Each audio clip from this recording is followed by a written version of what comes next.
So good morning. I'm so happy to see you here. My name is Magga Dora. I'm an experienced design director at MadPow. I want to talk to you today a little bit about how important it is to pull people in at whatever stage you are, whatever you're thinking, so that you can have a better idea about and a better solution for the problem you're facing. And I want you to indulge me a little bit, because like Mike mentioned, I'm not a native Bostonian. Maybe my accent gave me away, I don't know. And I want to tell you a story, just to start this off quietly. I want to tell you a story about this mountain.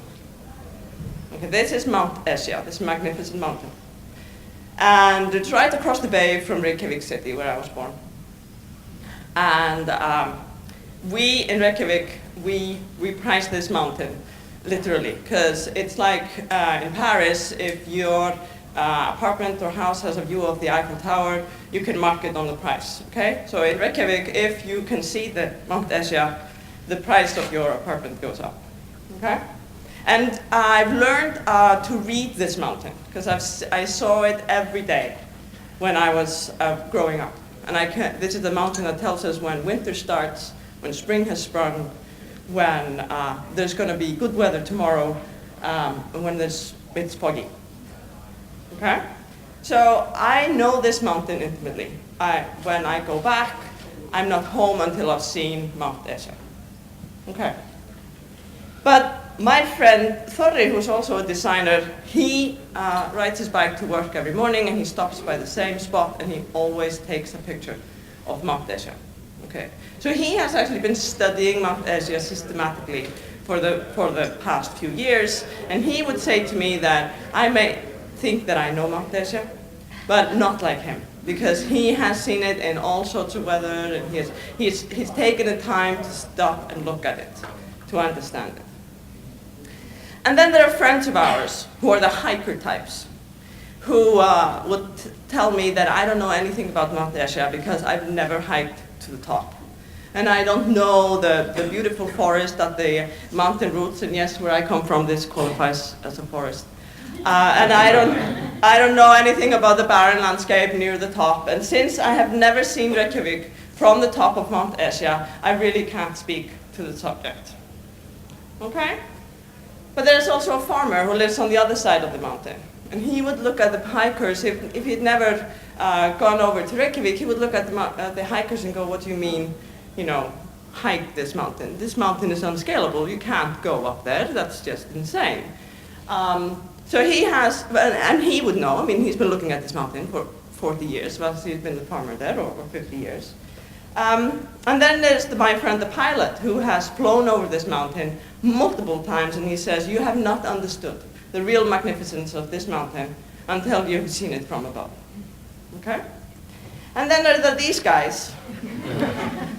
These guys, they can argue that they know the mountain maybe, most intimately, because they know the sweetness of its grasses and its vegetation. They know where to go to look for shelter, and where to go to get the best bites. Okay, and they know Mount HxR obviously much more than I do. And then there is the geographical survey, who will tell you that they know this mountain the best of all, because they have mapped out the lay of this land, and they also understand the geology underneath it. Is this an active volcano? I have no idea. But they would know. So we have all these people, players, stakeholders that know this mountain intimately. And none of them is absolutely right, and none of them is wrong. Does that make sense? Because they have all their different viewpoint of Mount HxR. And if I really, really wanted to understand this mountain, I would not be able to do it until I spoke to all of them. Does that make sense? Okay. So I want to bring us back to why we're here today. We all have a mountain to scale, to map out, to understand, to try to design something for. Am I right? And let's take an example about a hypothetical website for a large hospital. Okay? And this might be a sort of project that comes onto my desk and somebody says, okay, somebody contacted us from this large institution and they want us to create this website for them. In a typical situation, it may be marketing, has been thinking about this for a while. They start to put together a project and they realize, okay, it would be good to have designers along. And they come to us and say, we want this website to have all the information about the hospital. We want patients to be able to go there when they're in outpatient treatment and get information about their condition and what they should do. Patients should also be able to make appointments. They should be able to log in and see their health records. They've got a pretty good idea about what this is all about, and they want us to get started. And this is where we step in and we go, okay, so who else should I speak to? And they're like, no, we've already given you what this is about. And I understand why they do that, because there are a few reasons, but and probably there are many more than here, but a few reasons I like to give you. First of all, we're trained to work individually, right? All through our schooling, we have been given assignments. And when you work on an assignment with a friend, it's called cheating, right? Okay. And I understand why it's that way, because it's easier for teachers to mark up individual assignments, because when you mark up group assignments, you don't know who contributed what, okay? So we've been trained to work individually. And frankly, as we all know, it's much easier, When there's nobody around challenging your assumptions or bringing in, more information, you can just plow on with whatever from whatever viewpoint you already have, right? So it takes a lot less time. We get our assignments done, and then when we get them back from the teacher, we realize that our assumptions were wrong. And in the real world, this means that we create something and we put it in front of our audience, and our audience tells us, screw you, this is not what I'm looking for, and a lot of money is lost. We also know that the larger the organization, the more siloed it becomes, right? So marketing, in this case, probably doesn't have a lot of interaction with the clinical departments. They don't have a lot of interaction with the IT department at the hospital, okay? They're just looking at it from their point of view. They have certain goals that they want to achieve. And even in some organizations, we are discouraged to look outside our silos.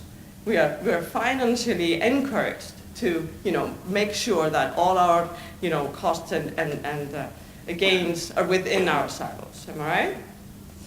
And last of all, and this is maybe something we see very often with smaller companies, product companies that come to us, is that they want to keep their cards close and not show anybody what they're working on, because they think somebody's going to come along and steal their idea.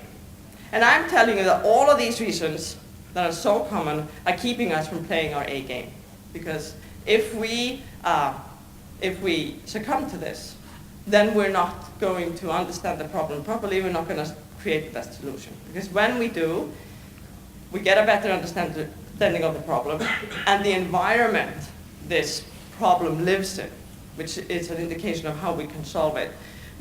There may be solutions we didn't think of. Like the guy who's always lived on the north side of the mountain and doesn't know that it's scalable. If he never talks to anybody that has actually hiked it, he'll go through life thinking it is unscalable. We'll uncover obstacles that we didn't think of, that are easier to overcome early in the process than later in the process, and maybe, most importantly, we'll get backup when we need it. Because if we get people from within the organization to help us out early, when we then want to present what we have done, they understand where it's coming from. And they know that you are somebody who knows what they're doing because they've been working with you. Am I right? So let's go back to this particular hypothetical website and think about, okay, who should we talk to in this instance? And like I said, first of all, marketing shows up at my doorstep. They've been thinking about this for a while. They want me to be involved. Okay, so now there's two of us. They may have some idea that the healthcare consumer is involved because this is an outward-facing website, and they are the people, that are going to be making appointments and looking at their records, okay? So they may, this is their world. They're going, okay, these are the people that we should talk to. And then it's our job to step up and say, well, hang on a second. You said you could make appointments, right? Okay, who is going to work with those appointments? Which system are they working in now? Are they going to now have two systems that they need to consolidate? Do they have one system? Are we going to integrate to that system? That's the questions that we need to ask. What sort of information do they need from the patient as he's making their appointment? And wait a minute, we're not going to talk to the clinicians? And we're going to publicize their, make their notes and everything public and not talk to them about it? What, do they have any, opinion about how these health records are going to be made public? And then we have, somebody that needs to come in and actually, implement this website. Which technology are they going to use? Is this going to be an in-house thing, or is it going to be a vendor that comes in? What do they need to know, and what do they need to tell us about how they're going to work this thing that's going to influence the way that we design it? And if this is an outside vendor, this is not the person that's then going to be responsible for the website, because then the hospital's IT department comes in. They're the ones that get stuck with this thing when everybody else has gone, right? They're supporting it. They're making sure that it's regularly updated, at least securely. They have an environment already that they're running. They may have an opinion about how this is implemented, because if we just drop it in their laps, they may not want it. So if we don't talk to the two people here on the end, the health IT vendor and the hospital IT, we'll never have anything other than beautiful comps. And we're not in the business of making beautiful pictures. We're in the business of making technology, am I right? Also, very interestingly about this particular stakeholder is that in many hospitals you'll find that IT budget is all under this department, okay? So even though marketing has some budget, this department at the very least will have to budget for maintaining it throughout the years. And you know that these people are a cost station to the hospital, right? All the clinical departments is where they get the revenue in. This is a cost station. And every single year, somebody is looking at their budget going, well, this is growing out of hand. We need to cut this.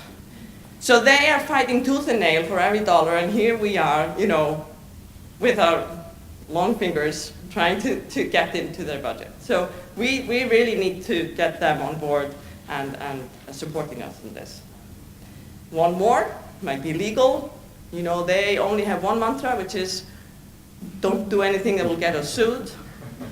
So they may have an opinion about how you do this and make sure that the hospital won't hear from this from that perspective. So here are a few players that we were introduced and said, okay, you should at least talk to these people. And there may be more. Who am I forgetting? Patient. Patient. Yeah, patient is I learned yesterday, and I changed this. A healthcare consumer is how we call it. What we call it. Yes, but you're absolutely right. Say again? Patient families. Yes, caregivers. Very good. Yes, absolutely. No, it's not always the healthcare consumer themselves who is logging in and making appointments and reading the records. Absolutely. Anyone else? Who am I forgetting? Leadership. Leadership, yes. Is leadership behind marketing in this, or this is something that was started within there? Very good. How much is research?